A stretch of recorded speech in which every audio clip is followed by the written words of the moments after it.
တနင်္သာရီတိုင်းတနင်္သာရီမြို့နယ်တမုတ်ထုံးကျေးရွာမှာရှိတဲ့ PGF စခန်းတစ်ခုကိုတပ်မတော်စစ်ကြောင်းကအလင်းငိုက်ဝင်ရောက်တိုက်ခိုက်ခဲ့တာကြောင့် PGF အများအပြားတေဆုံးပြီးလက်နက်တွေနဲ့ drone တွေပါသိမ်းဆည်းရမိတယ်လို့အမည်မဖော်လိုတဲ့ဒေသခံတွေက PAN ကိုပြောပါတယ်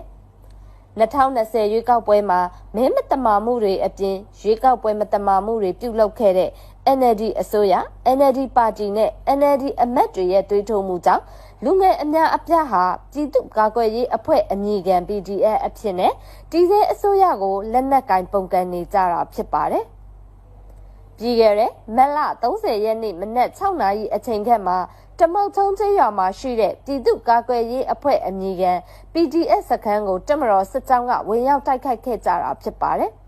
အဆိုပါတိုက်ခိုက်မှုအတွင်း PDF 2ဦးတေဆုံးတယ်လို့ပြည်သူ့ကာကွယ်ရေးအဖွဲ့ကဝန်ခံပြောဆိုထားပေမဲ့တေဆုံးသူဦးရေများပြားပြီးဒဏ်ရာရရှိသူတွေနဲ့အရှင်ဖမ်းမိရမိသူတွေလည်းရှိတယ်လို့အဲ့ဒီဒေသခံတွေကပြောပါတယ်။တနင်္သာရီမြို့နယ်တမုတ်ထုံးကျေးရွာမှာစခန်းချတက်ဆွဲထားတဲ့ပြည်သူ့ကာကွယ်ရေးအဖွဲ့အမည်ခံ PDF တွေဟာအဲ့ဒီဒေသကအပြစ်မဲ့ပြည်သူတွေကိုညှဉ်းပန်းနှိပ်စက်တာအများပိုင်နဲ့ပြည်သူပိုင်အဆောက်အဦတွေကိုမိရှုဖျက်ဆီးတာရန်ကုန်တနင်္သာရီကားလမ်းပေါ်ထွက်ပြီးစက်ကြီးတောင်းခံတာလုံခြုံရေးအဖွဲ့တွေတက်စခန်းတွေနဲ့တရားကင်းစခန်းတွေကို